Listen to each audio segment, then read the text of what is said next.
하나님 앞에서 신실하게 살려고 애를 써왔는데 왜 하나님이 내게 환난을 주시는 것인지 이해할 수 없을 때 정말 견딜 수 없이 고통스러울 것입니다. 욥도 그것 때문에 하나님께 부르짖으며 응답을 구합니다.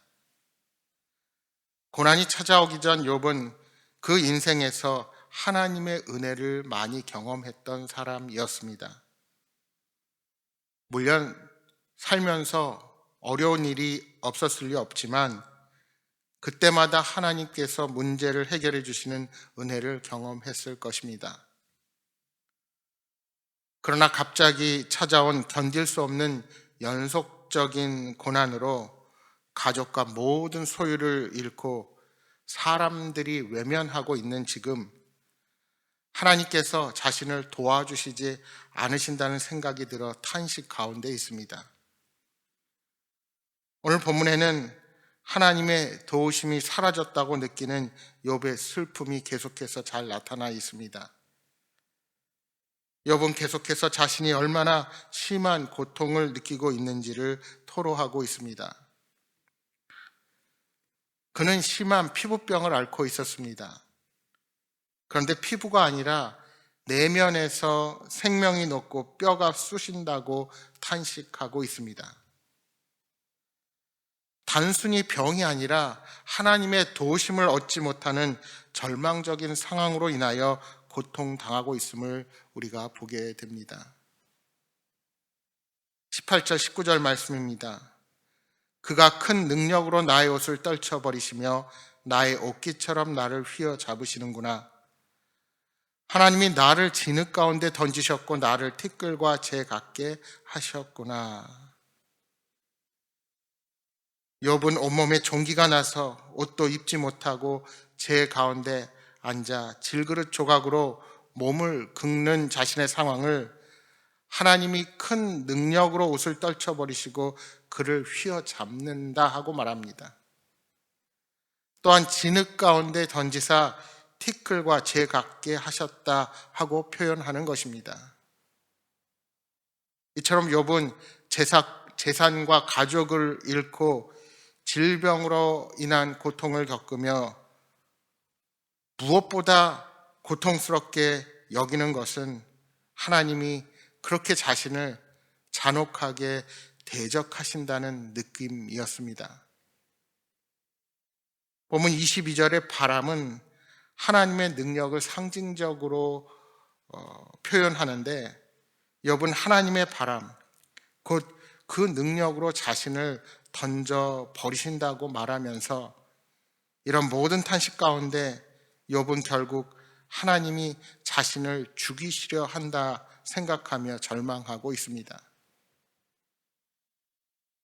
여러분, 하나님의 백성인 우리를 하나님이 멀리 하신다고 느껴지면 그 사람의 마음이 어떠할까요?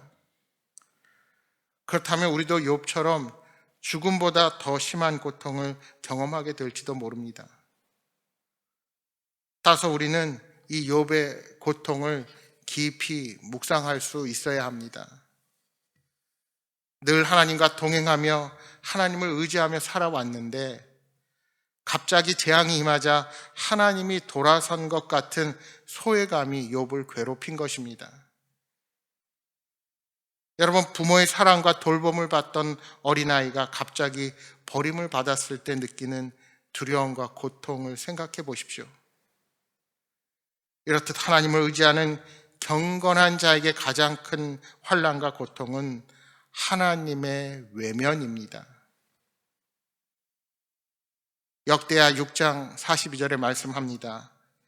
여호와 하나님이여 주의 기름 부음 받은 자에게서 얼굴을 돌리지 마시옵고 주의 종 다윗에게 베푸신 은총을 기억하옵소서 하였더라.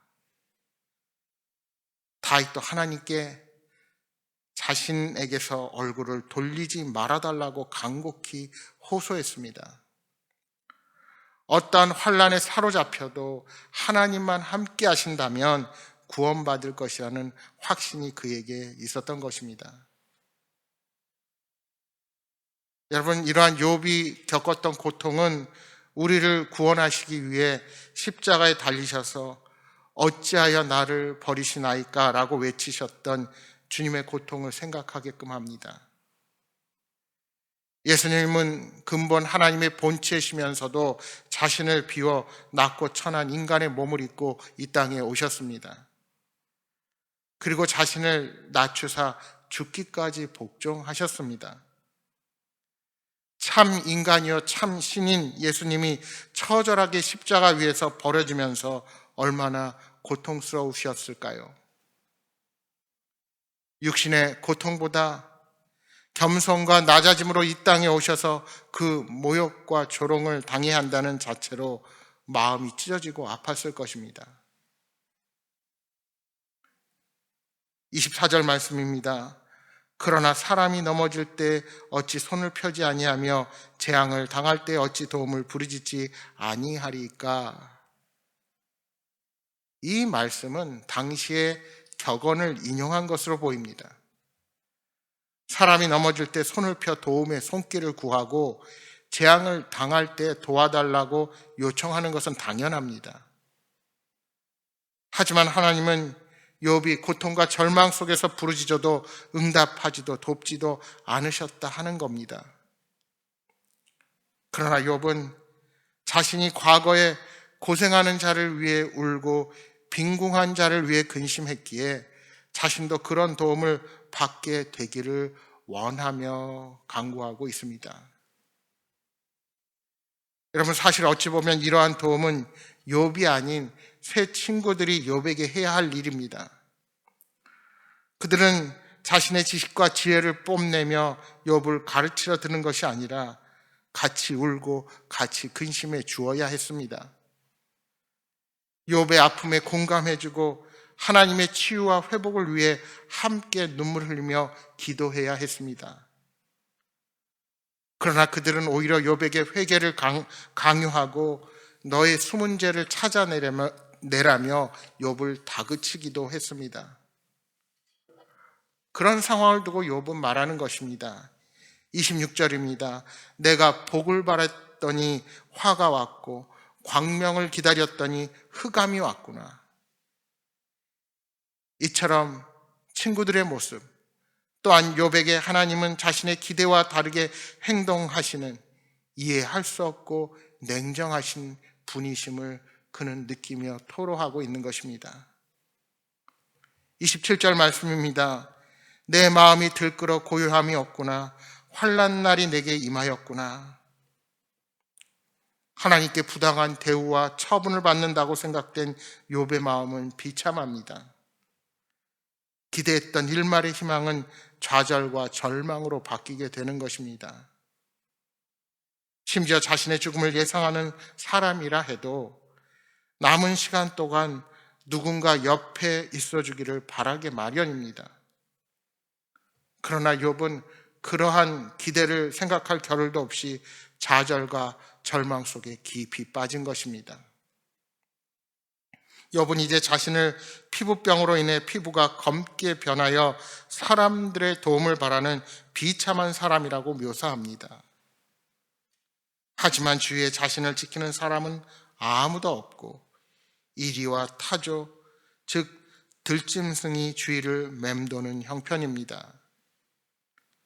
욥은 그저 옆에서 자기 편이 되어주는 한 사람도 없이 아무도 없는 철저한 고독의 시간을 겪고 있는 것입니다.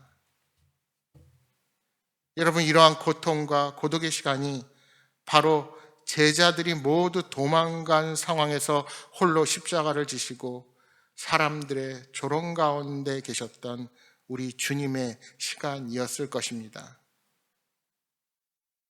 따라서 우리는 욥의 고통을 묵상하면서 주님이 겪으신 그 크나큰 고통을 되새겨 볼 수 있습니다. 그야말로 예수님은 철저히 고독한 상황에서 하나님의 심판을 겪으셨습니다. 그것이 하나님의 뜻임을 아셨기에 그대로 아버지의 뜻에 순종하신 것입니다. 사랑하는 여러분, 십자가의 고통을 담당하신 예수님을 기억하고 내가 받은 말할 수 없는 큰 은혜에 늘 감사하며 살아가는 성도님들이 되시기를 바랍니다. 환난을 원하는 사람은 아무도 없습니다. 그러나 주어진 고난의 자리를 피하지 말고 오히려 시험 가운데 말씀하시는 그 뜻을 깨달아서 마침내 복 주시는 아버지의 사랑을 누리는 복된 삶이 되시기를 주님의 이름으로 축복합니다.